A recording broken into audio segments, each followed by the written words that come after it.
It's Dr. Joanny Liu, founder of Extraordinary Sports Medicine and also best-selling author, and we help athletes reverse their injuries, get back in the game they love, and also improve the quality of their lives, because after you're done with your sport, you still have the rest of your life, and that's important, right?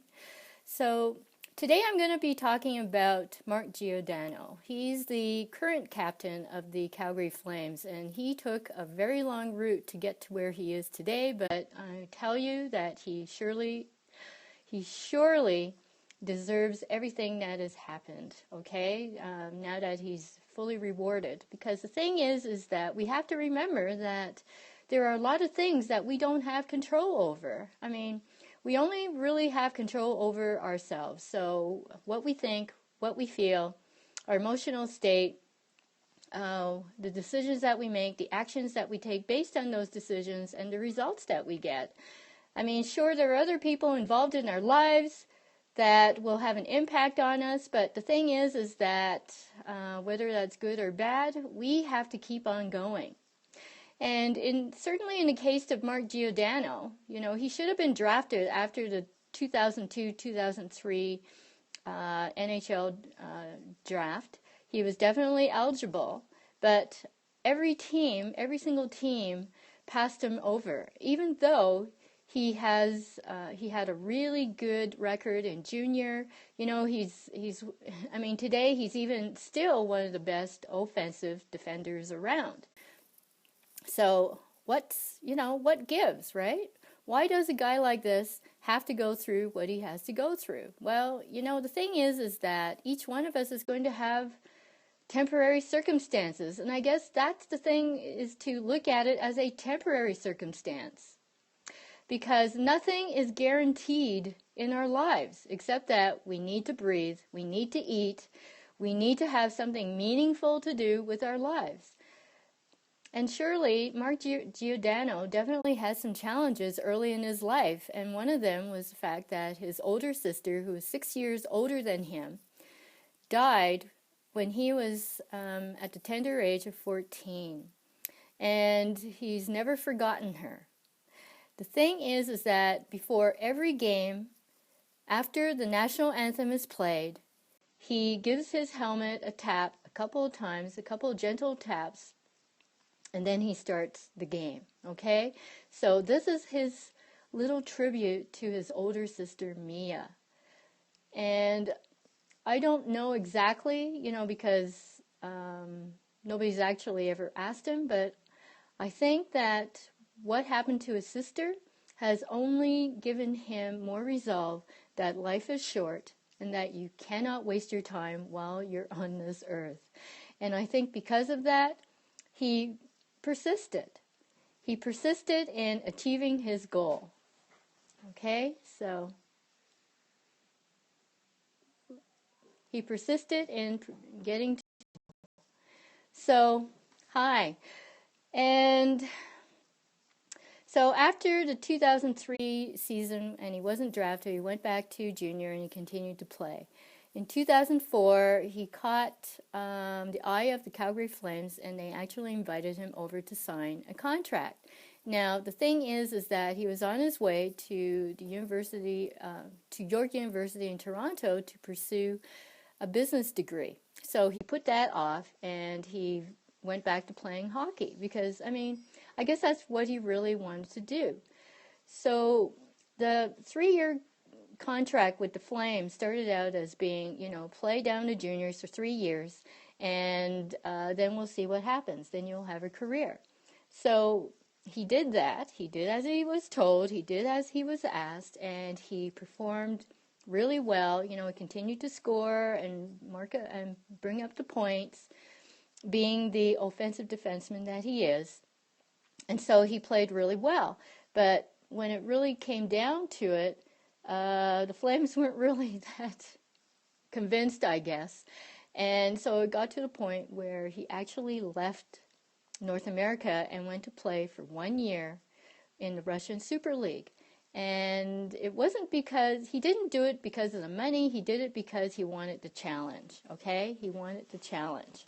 And he definitely wanted to maybe prove to himself that he could still do it, maybe prove to other people that he could still do it. But he completed his year in the Russian Super League, and again, so this time the Calgary Flames were much more serious, and they signed him, okay? And so he started playing with Calgary Flames more regularly. Now, it would still take some time because the Calgary Flames management were making some really horrible deals, and quite frankly, I was so uninterested in the Calgary Flames at that time. And, hockey was pretty dull. And the NHL was playing a very dull hockey game in those days. It was defensive, defensive, defensive, very little offense. It wasn't a fan's game, and it was just downright boring. So with people like Mark Giordano, I definitely became a lot more interested in the Calgary Flames and in hockey in general. And so that's why it's easy for me to talk about this now. So, because my first love is really international soccer. And so hockey, is something that I grew up with in Montreal, where I was born and raised. And so I was definitely a big fan of the Montreal Canadiens when I was growing up. But like I said, a lot of things changed in the sport of hockey. Thank you. I love your hearts too.